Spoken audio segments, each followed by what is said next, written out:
Episode 16 brought with it quite the emotional reunion.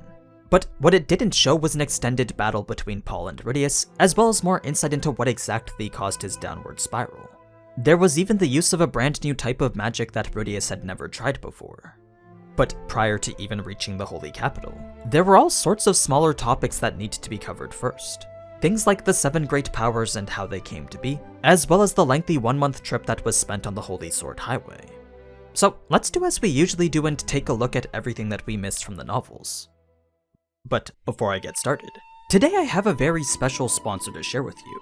A game I've been playing for almost every day since beta and will probably continue to play for years because that's just how good it is. Or maybe I'm just addicted to collecting waifus. Probably both. But anyway, as I'm sure you could tell, I'm super excited to announce that this video is sponsored by Genshin Impact, the anime-styled open-world action RPG that I can honestly say is one of the most fun and beautiful games I've ever played. With a world that's constantly expanding, there's all sorts of aesthetic landscapes to traverse and explore. Unique environments filled to the brim with countless secrets, challenges, and puzzles, all of which can be seamlessly played across mobile, PC, or PlayStation. There's also fluid combat, an engaging storyline voiced by some of my favorite voice actors, and a constant influx of new playable characters, each with their own crazy ultimates and abilities. So lots of intricately designed characters to create the optimal team with. Plus, with version 2.2 now being released, not only do we get the return of Hu Tao and the new Pyro Polearm user Toma, but we're also getting a brand new mysterious island to explore in Inazuma. An area I'll definitely be checking out cooperatively on stream with my buddy Relatable Gaming. So regardless of whether you're brand new or a returning player, there's definitely plenty of new features and events to keep you occupied. Now, with all that said, I honestly do think this is a game that everyone should try at least once. If you're a fan of open world games in literally any capacity, or just want to collect waifus that are more than just 2D JPEGs, then I strongly recommend using the link in the description to download Genshin Impact for free today. And for those of you that already play, be sure to use my creator code in-game for some primogems and Mora. But now, let's get back to the video. Starting things off with episode 15, we find Rudy and the others stuck in the forest for the duration of the rainy season, a 3-month period of consistent and unceasing rainfall. Of course, Rudy could have just used his magic to make it stop, but Roxy had taught him that doing so was dangerous. Manipulating weather when it wasn't necessary could cause some pretty negative repercussions elsewhere in the forest. So, despite Rudeus wanting to hurry up and leave, the 3 months of rain was something he just couldn't avoid. After the first 2 weeks, Rudeus had finally learned the type of magic that was used to incapacitate him. It was a secret Doldian magic that centered around the manipulation of sound. While the most basic of uses was a howl that located enemies, some more advanced techniques did include the one that caused Rudeus to lose his balance. Now, Rudeus did try to get Gustav to teach him how to do it, but it quickly became apparent that this type of magic depended solely on the unique vocal cords of the Doldia. So, no matter how many times Gustav showed him how to do it, it simply wasn't a type of magic that he could replicate. He did, however, learn that it was possible to channel mana into his voice now. After about another week, that's when several monsters had started to appear throughout the village. And while normally these monsters would be handled by the village's guardians, the smuggling incident had left them down quite a few. Luckily for them, Rudeus together with Ruijerd were able to help with the hunting. They would use Ruijerd's 6th sense to track the location, have Rudeus kill them with magic, then sell the corpses back to the village for money. It was a beneficial cycle in which both parties would profit from. The only person who didn't seem to approve though was Ruijerd and his strong sense of warrior pride. You see, he was personally of the mindset that the village's defenses shouldn't be handled by anyone other than the residents. To him, entrusting such an important responsibility to an outsider was a disgrace, something he knew the beast folk certainly wouldn't have approved of several hundred years ago. Now, 1 month into the season, there was actually a moment when Rudeus had considered his family for once. He was thinking about how he'd finally be able to write a letter back home.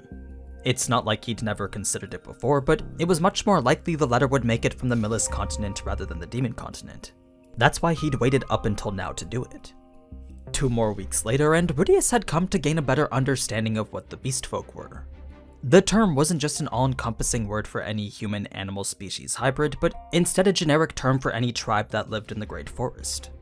Of the many that originated here, quite a few ended up crossing the sea to the continent over, resulting in them coming to be known as demons.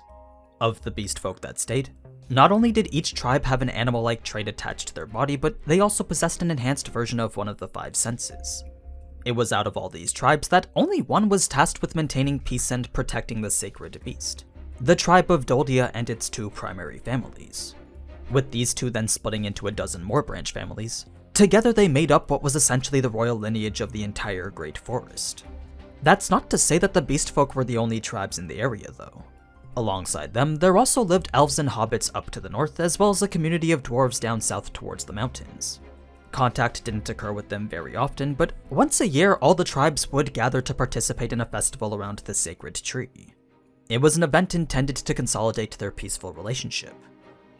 2/3 of the way through the rainy season, and that's when we get to the scene with the sacred beast and Laklana. If this made you wonder whether the legendary hero was supposed to be Rudeus or not, unfortunately the sacred beast said himself that it wasn't. The calamity wasn't predicted to arrive for another 100 years, and the sacred beast wouldn't even be fully matured until then. So it wouldn't make sense for Rudy to be this legendary hero anyway. Now, 1 month later, and we finally get to the end of the truly uneventful rainy season. Other than the whole conflict between Eris and Tona, there wasn't anything else that happened that's really worth mentioning. Even the duel we saw in the anime was just an extra scene that didn't even happen in the novels. Where things start to pick back up again though is the whole journey on the Holy Sword Highway to Millis. This was a lengthy road that spanned straight through the Great Forest all the way to the capital. And it was while on this road that Rudeus began to learn a little bit more about Geese. An interesting thing to note about his arrival is that neither Ruijerd nor Eris had anything to say about it. Both seemed completely content with having him tag along, which was weird considering Rudeus didn't even think that the 2 of them knew him well. But much to Rudy's surprise, apparently Geese had spent the last 3 months ingratiating himself to them. He had used his smooth talking to become their acquaintances without Rudy even noticing. While normally this wouldn't be that big of a deal, Rudy really wasn't fond of the roundabout way that Geese used to tag along with him. I mean, if he had just asked straight up, then he would have said yes, no problem. But because he went behind his back and did some sneaking around, not only did this make Geese feel much more distanced, but it also gave Rudy the sense that Geese was hiding something. Sure, he wasn't all that bad of a guy, but ever since his fight with Gallus, Rudeus couldn't help but feel that there was something darker behind him. It was only after Ruijerd gave his own personal approval that Rudy stopped looking so disgruntled about it. Now, he did make sure to clarify that Geese would be traveling with a Spurd, but that didn't seem to matter since the 2 had already met before. Yeah, apparently back when Geese was a novice adventurer almost 30 years ago, Ruijerd had saved his life from a monster that was about to kill him.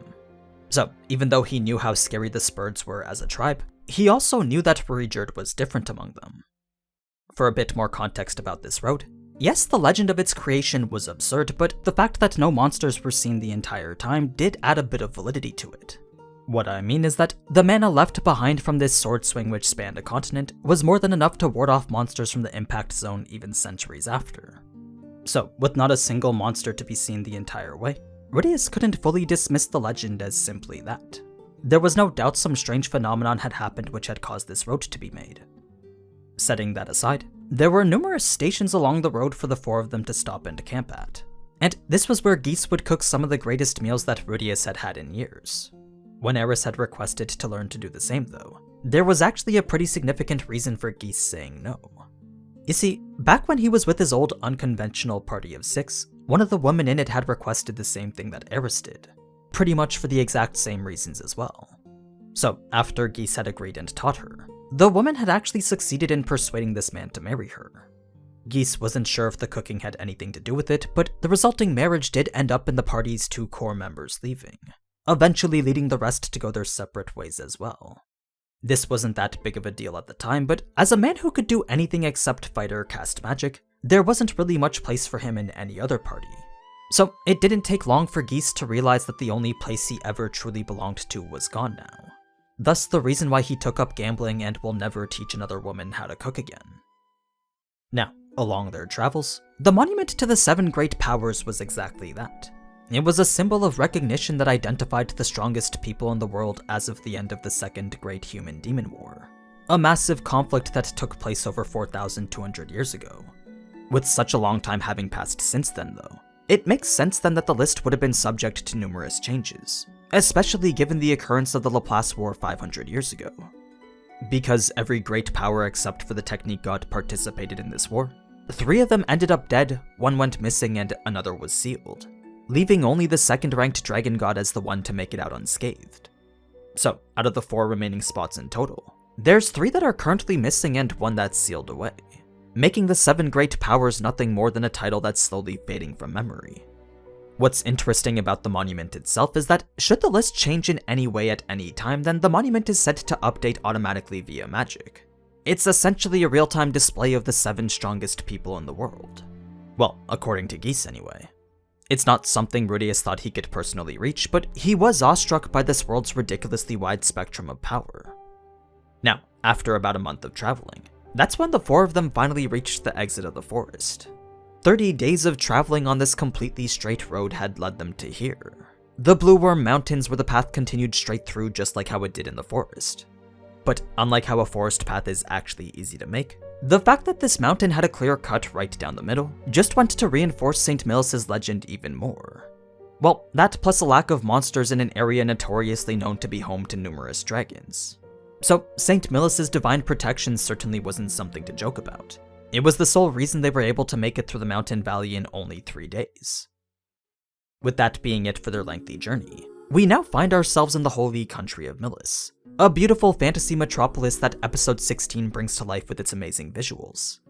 The first thing to note about the city itself are the 7 magic towers that surround its border. Not only do these serve to control the weather of the surrounding area, but they also provide a protective magic barrier that encircles the outskirts, essentially making these 7 pillars the primary line of defense, much like how an outer wall would be. Once you get more into the city, that's where you'll find one of the 4 core districts that make up the interior. To the north is the residential district for both common folk and nobles, the east the commercial district for businesses large and small, the south the adventurers district for all things adventure related, then the west the divine district for anything church related. One key thing to note about the adventurer district is that this is where you'd find the slums. Many failed adventurers would end up living here when they had nowhere else to go, resulting in this being one of the few places where you needed to be a little bit cautious around. So, after choosing an inn that wasn't too close to the slums, Rudeus and the others settled in with their usual routine of maintenance and cleaning. Then, after going out for dinner, the trio proceeded with their meeting like how we saw in the anime. While most of this was the same, we did also get an explanation of what Rudeus was planning for his day off. Apparently he was going to meet up with an old acquaintance, someone he'd met long ago during his lonesome journey wandering the wilderness. Given that he'd been doing so for 500 years, it made sense then that every few decades he'd stumble across the occasional straggler. This one just so happened to be a warrior that lived in Millis. So that's what Rudeus was doing while Rudeus wrote his letter and Eris hunted her goblins. Now, as Rudy was out buying ink and paper, he decided to do a bit of exploration just to see what else the city had to offer. Since he was going to be there at least a month, perhaps he could find a nice couple of spots to take Eris to. But right after he'd started walking down a dingy back alley, that's when he noticed what he assumed were the kidnappers, bringing us to the beginning of this inevitable reunion with Paul. Because Rudy was just out shopping though, both his staff and his robe were still at the inn, so he was neither prepared nor fully equipped for this search and rescue mission. Even so, a staffless Rudy was more than enough to deal with pretty much everyone in the entire building. It also helped that none of his opponents were armed or even very skilled. When none of them showed that they were fast enough to dodge his stone cannon, the fight pretty much devolved into nothing more than easy target practice. At least 10 people were taken out before his next opponents showed up, with one of them being the bikini warrior. Even Rudeus couldn't help but find her armor to serve zero practical purpose. He was actually genuinely confused as to why she would even wear it. But when it came to such a revealing outfit, even if it wasn't meant to be an intentional distraction, just her presence was enough to completely remove Rudeus's mind from the ongoing battle. If he wanted the fight to become a bit more fair, then he knew that he needed to get her to put some clothes on. So, as he thought about how to do exactly that, it was his memory of an old folktale that helped him to come up with a plan. What the plan consisted of was a 2-step process intended to make the room colder. First, he would cast the AoE magic Icicle Field to drop the temperature by 30 degrees, then he would instantly follow it up with the Wind Magic Blast to ensure that everyone could feel just how cold it was. Sure enough, in only a few seconds of both spells being cast, the woman had already signaled for someone to bring her overcoat, meaning it was now impossible for her to get the better of him. Before the two could continue their duel though, that's when her boss showed up to take over. A person Rudy could immediately tell was more skilled than any of his other opponents. Just the fact that he was dual-wielding his swords was more than enough to indicate that he was now facing a master swordsman. his stance had also given the impression that he was more than a few leagues above the Bikini Warrior. Then, as if to prove his speculations correct, this mysterious opponent charged forward the instant he could sense Rudy's hesitation.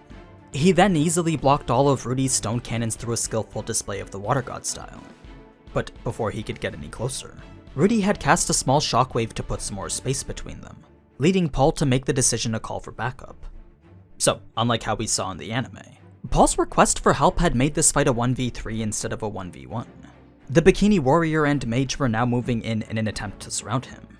So, with Paul to his front and the other two on either side, Rudy was going to need a bit more than just his Eye of Foresight if he was going to win this. Luckily for him, he did have an extra trick that he'd never used before, something he picked up from his time with the Beast Folk. The instant Paul made a move to attack, that's when Rudy put forth his best attempt at vocal magic to briefly stop him. It wasn't anywhere near as effective as what we saw from the Beast Folk, but it was enough to cause Paul to stumble. Now, if you're wondering how this even worked, well, just because he didn't have the vocal cords of the Doldia didn't mean that he couldn't channel mana into his voice like how they did. It just meant that he couldn't use it at the same level as them. So, what we saw was just enough power to make this drunken Paul fall over himself, giving Rudy the opportunity to take out the Mage and Bikini Warrior. He had first sent a quick offensive spell towards the Mage, then dodged the Bikini Warrior and followed it up with a counterpunch. It wasn't enough force to take her out of the fight, but it was enough to stagger her backwards. It had also gone to enrage Paul straight into his next offensive. Since his line of attack was so predictable though, Rudy was able to trap him in the mud much like how we saw in the anime, not only opening up Paul to a massive attack, but also distracting the Bikini Warrior long enough for Rudy to knock her out with a stone cannon. So, with things back to a 1v1, that's when we start to converge back with the anime again. Paul had engaged with a four-legged stance unique to the North God style, and his attack was none other than the Sword God style's Long Sword of Silence. It was a deadly combination of techniques that made it clear that Paul was fighting to kill here, a realization Rudy had only come to towards the end of the fight. Had he realized it sooner, then he definitely wouldn't have treated the whole thing in such a casual manner. It just never occurred to him that his opponent was actually trying to kill him. Once it became clear that this was in fact Paul, the two went to the bar in which every person there was a member of Paul's gang. Then, as the conversation got more and more heated, there was that one line about the guards that requires a bit more context. You see, this wasn't just some random insult that Paul had come up with. There was actually a good bit of truth behind it. Reason being that, if Rudeus had gone to Zandport and spoken to one of the nobles, then it's very likely they would have provided more guards due to the influence of the Grey Rat family. It was an option for more security that Rudy never even came to consider. Of course, his run-in with the Beast Folk didn't give him the opportunity to, but that was a part of the story that Rudeus didn't get to yet. So, the only way that Paul could see it was that Rudy was being selfish, eventually leading to them getting back into another fight. Unlike in the anime though, Rudy's whirlwind had actually sent him flying all the way behind the bar, which gave Paul the opportunity to get back up and fight again. But with Paul being as drunk as he was, Rudy didn't even need his Eye of Foresight to see where his punches were coming from. It made tossing him to the ground even easier than it was before. So, after Norn stepped in to stop Rudy's bullying, that's when we get to learn a bit more about why Paul's party began to resort to kidnapping. You see, because Millis was a country with a very strict set of slave laws, even if Paul was able to locate a Fatoan and track them down, negotiation with the person owning them would almost always end up with no. No slave owner was ever willing to give up something that was considered their property. So, regardless of whether that slave was once a Fatoan or not, the moment they became a slave was the moment they became their owner's private possession. Those were the laws under which Millis operated. Of course, stealing a slave was certainly a crime as well, but there were also these loopholes that allowed Paul's squad to take the initiative. So, if any former Fatoan wanted to be saved from their current situation, then Paul and his group would do whatever it took to rescue them. There were a couple people who chose to remain, but most were like Somel and ended up in less than ideal situations like prostitution. As a result, many of Paul's group had begun to make enemies of the local nobility. Their increasingly forceful methods of liberation meant that the nobles would have to respond with an equal amount of pressure as well, making each and every day more tense and stressful than the last. Even so, Paul continued to persevere all for the sake of his people. Everything he did, he was doing for them. Now, it's not like Rudeus couldn't comprehend where Paul was coming from, but he also truly believed that he did his best. Sure, he didn't have to fool around as much as he did, but every decision he made was the one that felt the most reasonable to him. That's why he just couldn't bring himself to apologize. What was causing him the most pain, though, was the sense of unyielding hostility that was coming from the eyes of his family. Just seeing their gaze the way it was enough to make him feel like a massive piece of his heart was gone. It was an experience that he'd never even encountered before in his past life. Not once did his previous parents ever reject him like the way that Paul just did. So, everything happening to him right now was a brand new trauma unlike anything he'd ever experienced before. One that hurt on a level incomparable to all the others. But yeah, that's everything important you missed from episode 15 and 16. If you enjoyed this video, then be sure to leave a like and let me know in the comments. But anyway, as always, thank you so much for watching, and if you enjoyed this type of anime content, then you already know what to do. So, until next time, ciao!